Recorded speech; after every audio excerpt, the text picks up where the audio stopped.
रात के शायद 1:30 या 2 बज रहे थे।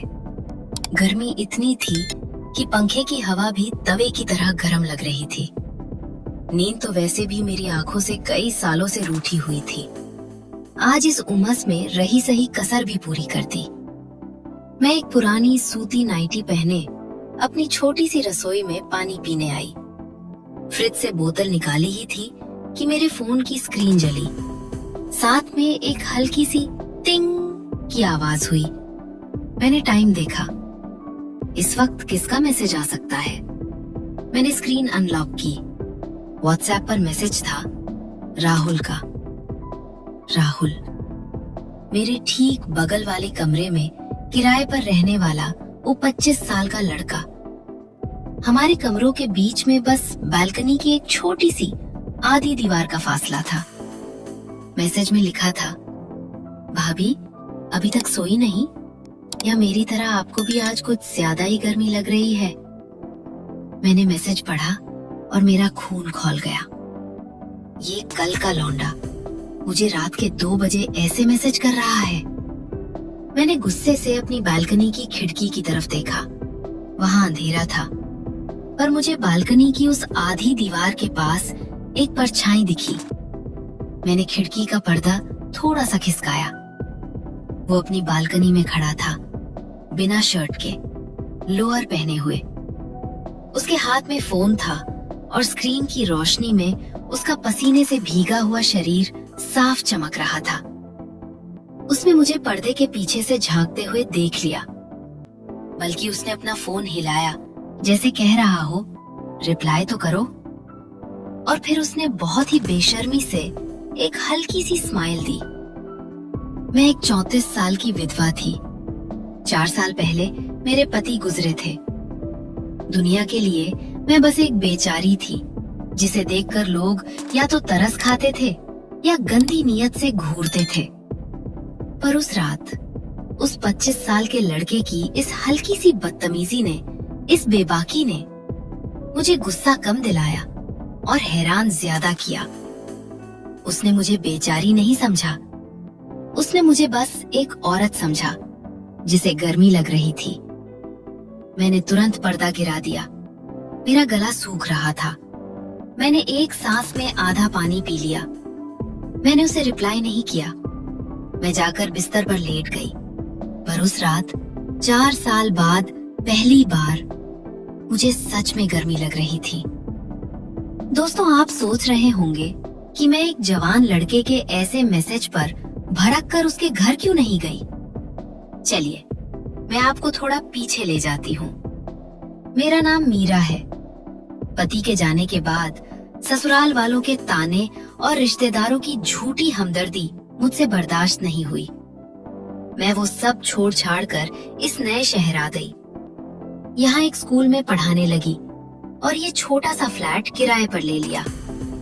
मुझे लगा यहाँ शांति मिलेगी, पर शांति के ठीक बगल में ही तूफान रहता था, राहुल। जब मैं यहाँ शिफ्ट हुई तो पहले ही दिन वो मेरे दरवाजे पर आ गया, हाथ में एक खाली कटोरी लिए। नमस्ते, मैं राहुल, पड़ोस में रहता हूँ। वो चीनी खत्म हो गई है, चाय बनानी थी। उसने एक मासूम सी स्माइल देकर कहा। मैंने उसे चीनी दे दी। मुझे लगा बात खत्म, पर नहीं, ये तो बस शुरुआत थी।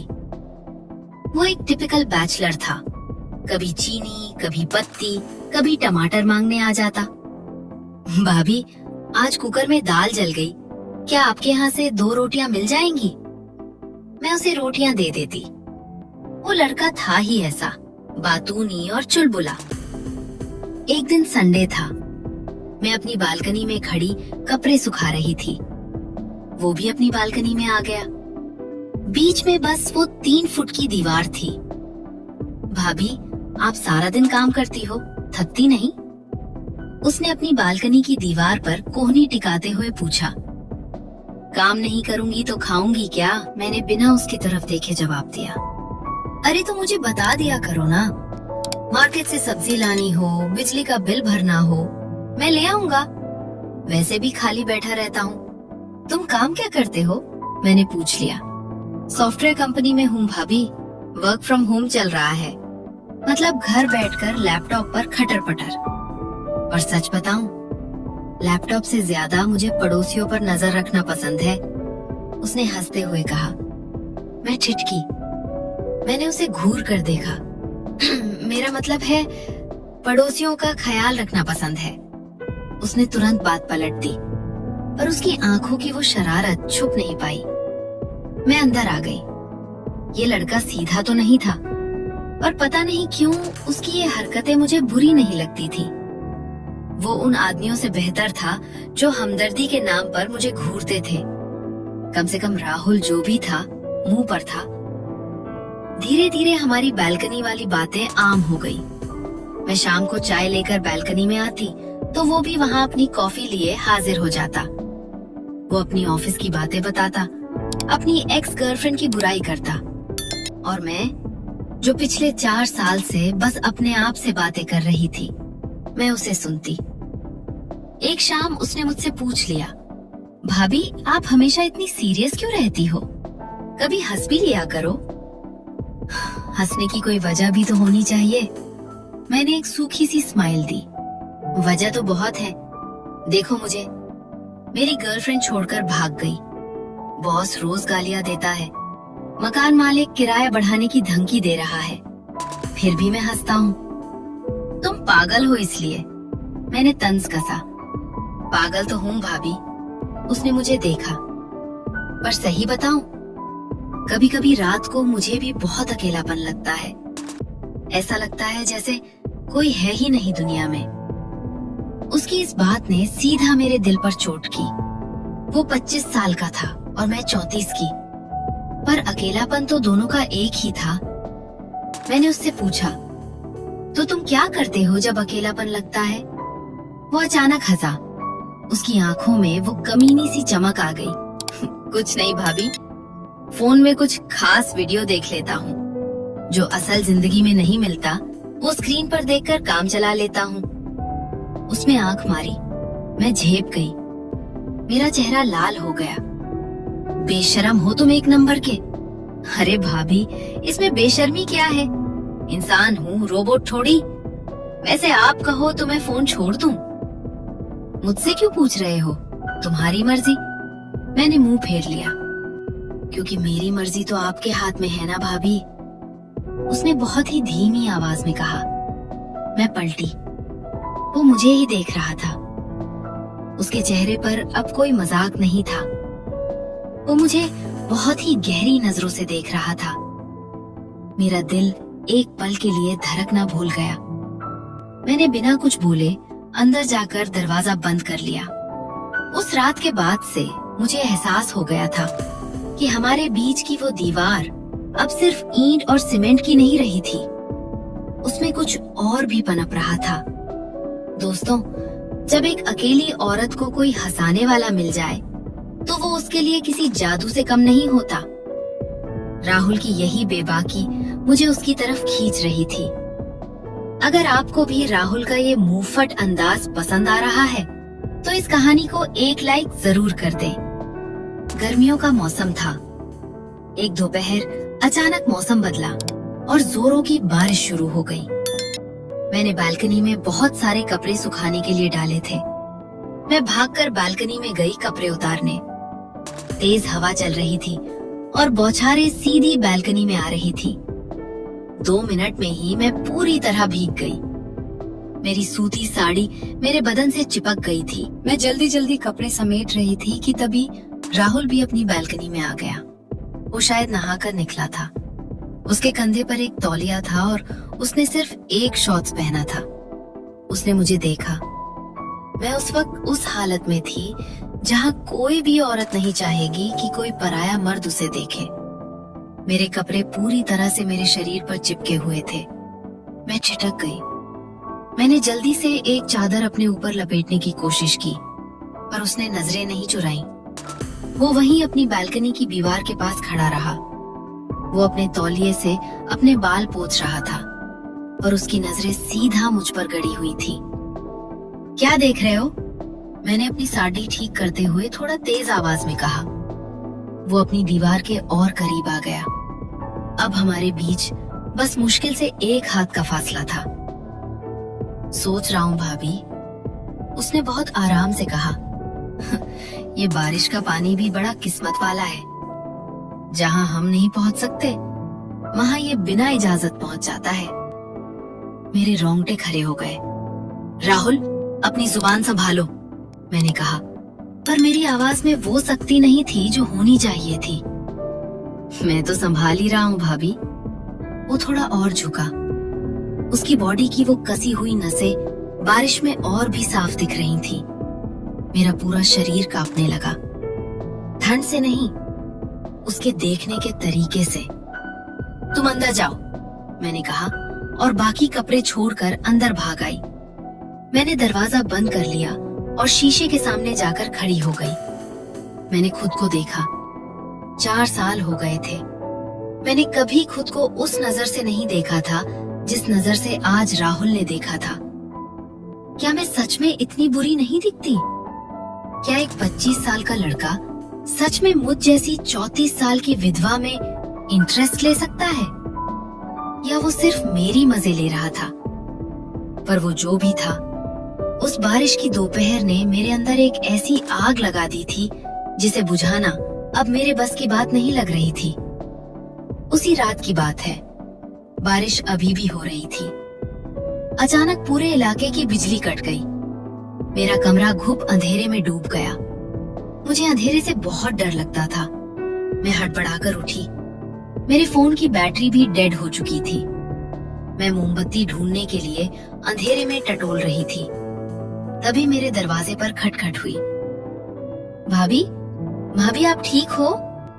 बाहर से राहुल की आवाज आई। मैंने जाकर दरवाजा खोला। वो सामने खड़ा था। उसके हाथ में मोबाइल की टॉर्च थी। लाइट चली गई है, मुझे लगा आप डर गई होंगी, उसने कहा। हाँ, वो मुझे मोमबत्ती नहीं मिल रही। कोई बात नहीं, मैं अपनी वाली दे देता हूँ। वो अंदर आ गया। उसने मोमबत्ती जलाई और उसे टेबल पर रख दिया। मोमबत्ती की पीली रोशनी में कमरा अजीब सा लग रहा था। मैं बैठ जाऊं? मेरे रूम में बहुत गर्मी है, उसने पूछा। हाँ, बैठ जाओ। मैंने चारपाई की तरफ इशारा किया। मैं भी वहीं एक कोने में बैठ गई। वो दूसरे कोने पर बैठ गया। बाहर बारिश का शोर था और अंदर एक भारी सन्नाटा। भाभी, उसने वो सन्नाटा तोड़ा।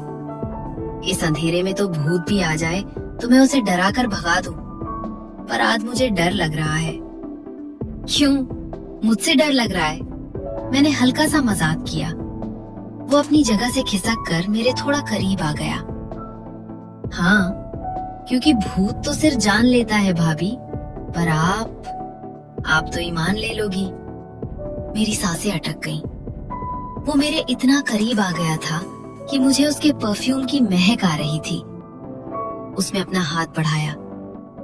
मैं पीछे हटने वाली थी, पर उसने मेरे चेहरे पर गिरे हुए मेरे गीले बालों को धीरे से मेरे कान के पीछे कर दिया। उसकी उंगलियों का वो स्पर्श मेरे गर्दन पर, मेरे शरीर में करंट सा दौड़ गया। 4 साल, पूरे 4 साल बाद किसी मर्द ने मुझे ऐसे छुआ था। मेरा दिल कर रहा था कि मैं उसे कस के पकड़ लूं। मैं वो सारी हदें तोड़ दूं जो समाज ने मुझ पर लाद रखी थी। वो मेरी आंखों में देख रहा था। उसकी आंखों में कोई मजाक नहीं था। एक बहुत गहरी भूखी सी प्यास थी। भाभी, उसने फुसफुसाते हुए कहा, आप भी चाहती हो ना? उसका हाथ मेरी गर्दन से होता हुआ मेरे कंधे पर आ गया।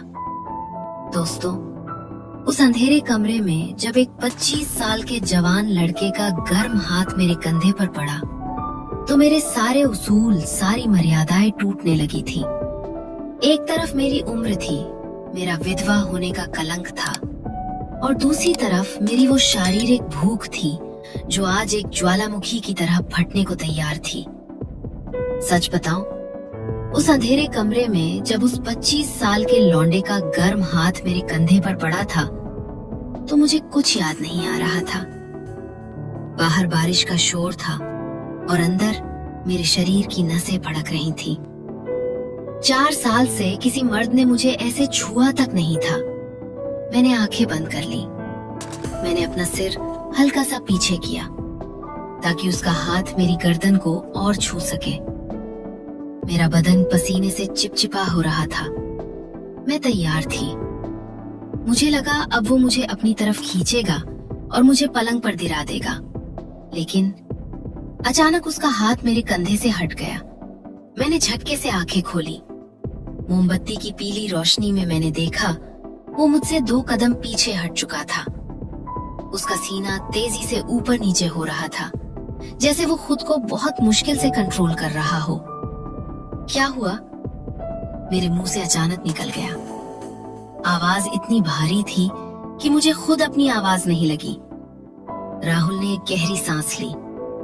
उसने अपनी टॉर्च उठाई।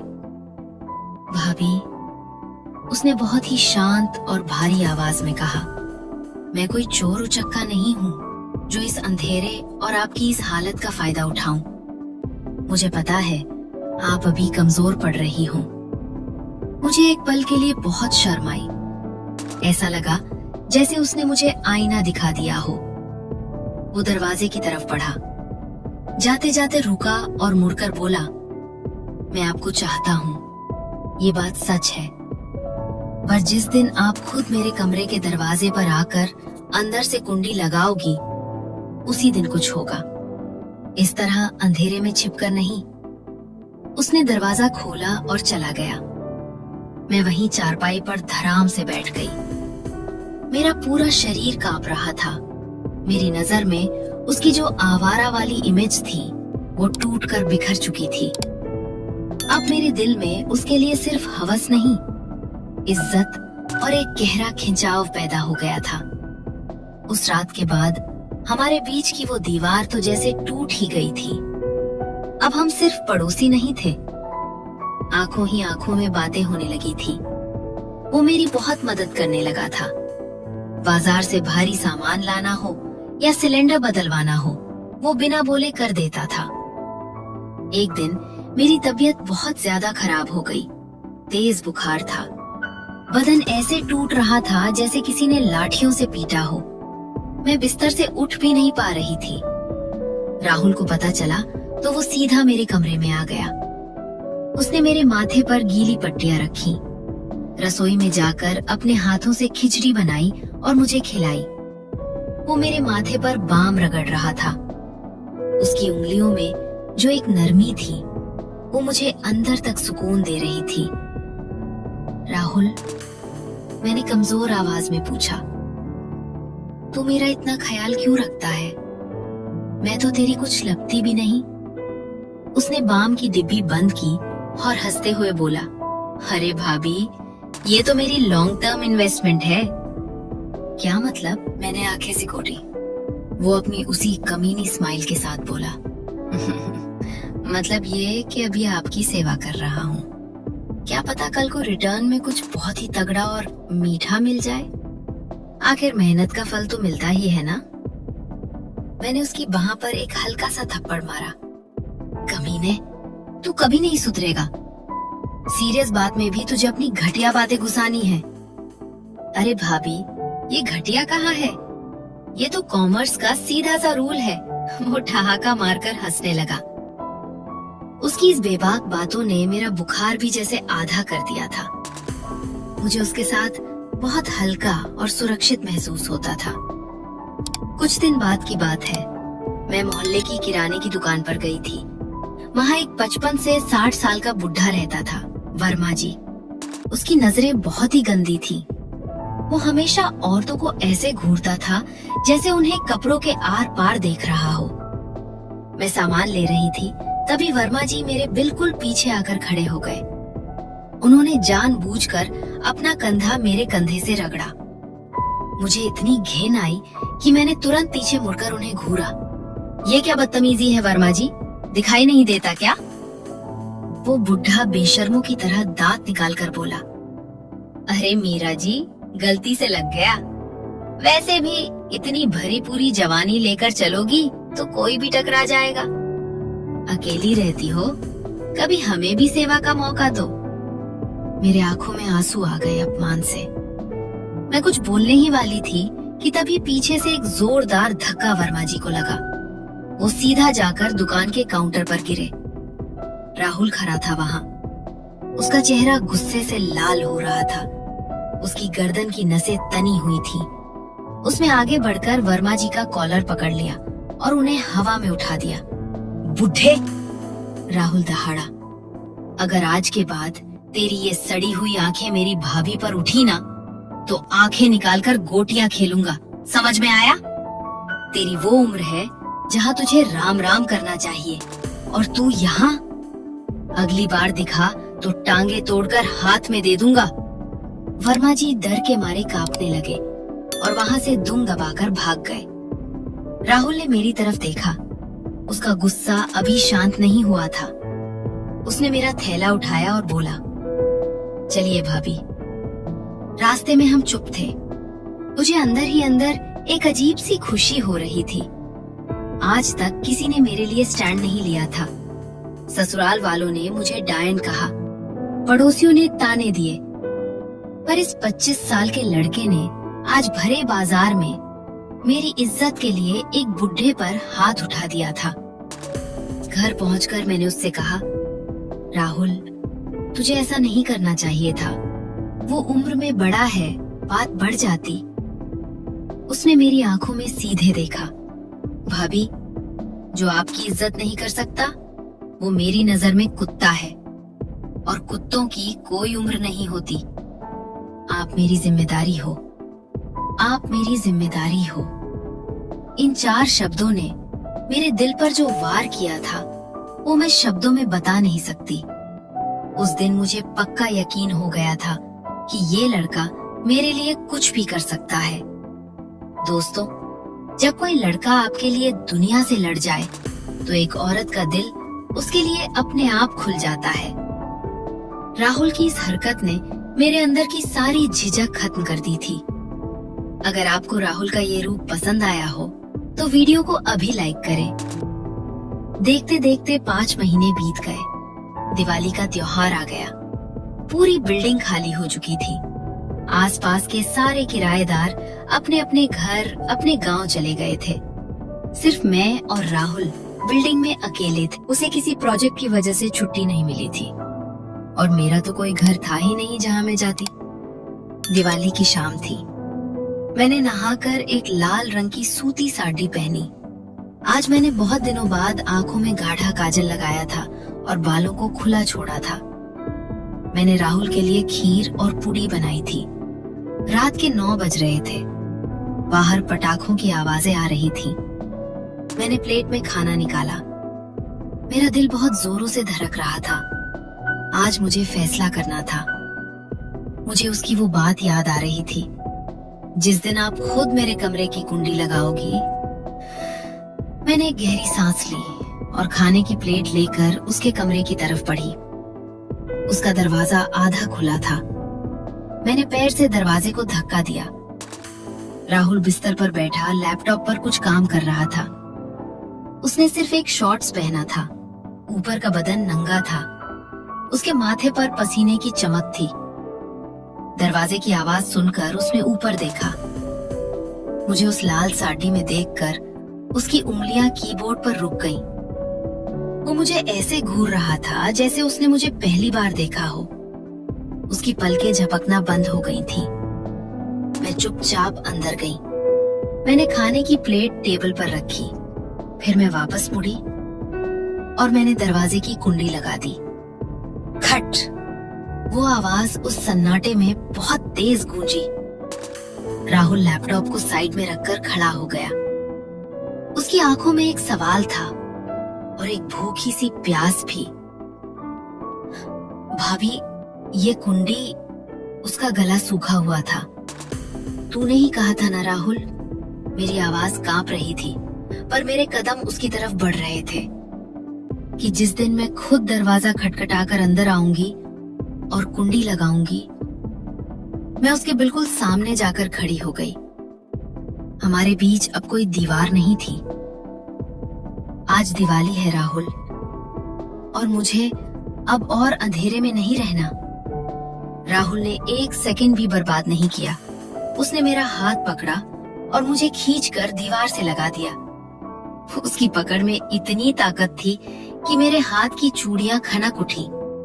उसकी आंखें लाल हो रही थी। भाभी, वो मेरे कान के पास फुसफुसाया, बहुत तड़पाया है आपने। आज कोई शराफत नहीं दिखाऊंगा। मुझे शराफत चाहिए भी नहीं। मैंने भी अपने अंदर की 4 साल की प्यास को बाहर आने दिया और फिर उसने मुझे चूम लिया। वो कोई फिल्मी या सॉफ्ट किस नहीं था। उसमें एक जानवरों जैसी भूख थी। उसके होंठ मेरे होंठों को ऐसे चूस रहे थे जैसे मैं कोई पानी का झरना हूँ और वो रेगिस्तान का प्यासा। मैंने भी अपने दोनों हाथ उसकी नंगी पीठ पर कस लिए। मेरे नाखून उसकी चमड़ी में गड़ रहे थे।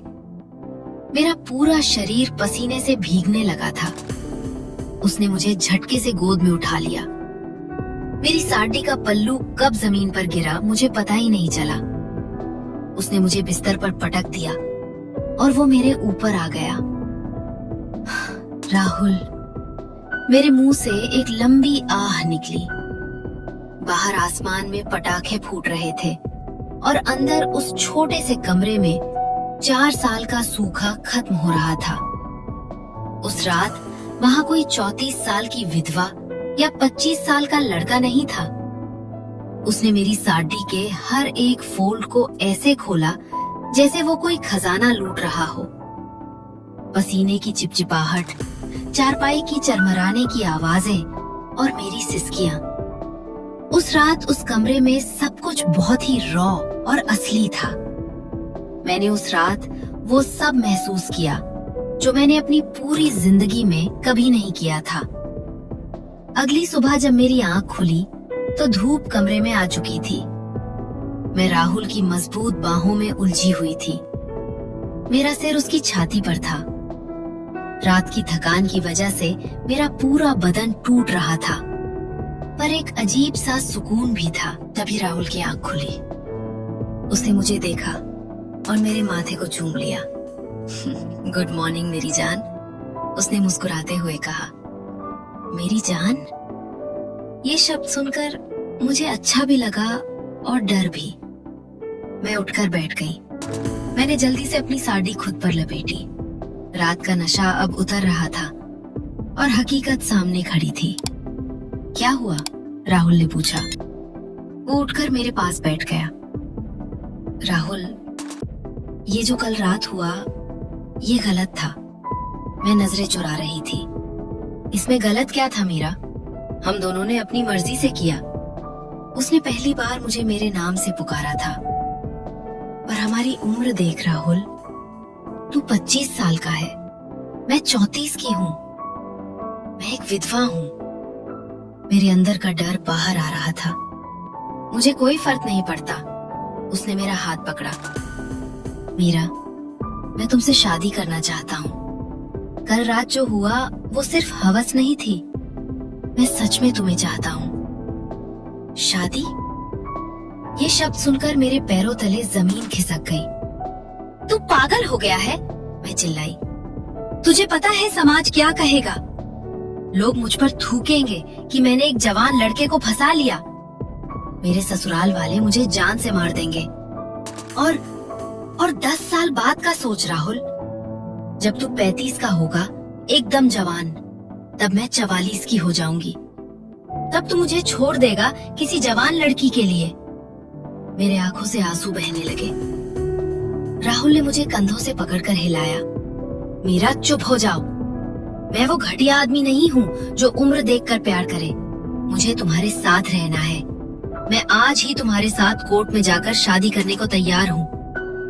उसकी आंखों में सच्चाई थी।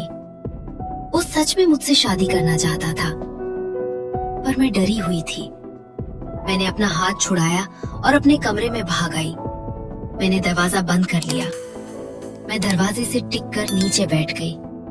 एक तरफ वो लड़का था जिसने मुझे मेरे अंधेरे से निकाला, मुझे फिर से जीना सिखाया, मुझे एक औरत होने का एहसास दिलाया।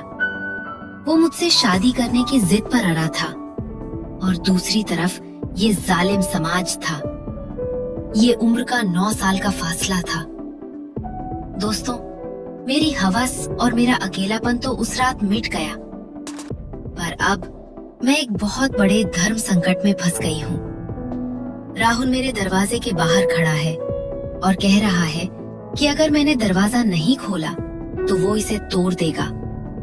मेरा दिल कहता है कि मैं सारी दुनिया की परवाह छोड़कर उसकी बाहों में चली जाऊं, पर मेरा दिमाग कहता है कि ये रिश्ता कभी टिक नहीं पाएगा और आखिर में मैं ही बर्बाद होंगी। मैं क्या करूं? क्या उम्र का फासला सच में प्यार से बड़ा होता है? क्या एक 34 साल की विधवा को हक है कि वो एक 25 साल के लड़के से शादी करके अपनी नई दुनिया बसाए? मुझे आपके सहारे की सख्त जरूरत है। मुझे कमेंट्स में बताइए कि मुझे दरवाजा खोलकर उसे अपना लेना चाहिए या बिना कुछ बताए इस शहर को छोड़कर हमेशा के लिए भाग जाना चाहिए। मैं आपके कमेंट्स का इंतजार करूंगी। अगर आपको मेरी ये उलझन और ये कहानी अच्छी लगी हो तो इस वीडियो को लाइक करें और चैनल को सब्सक्राइब करके बेल आइकॉन जरूर दबाएं। मैं जल्द लौटूंगी अपनी जिंदगी के इस फैसले के साथ। तब तक अपना ख्याल रखें। Yeah.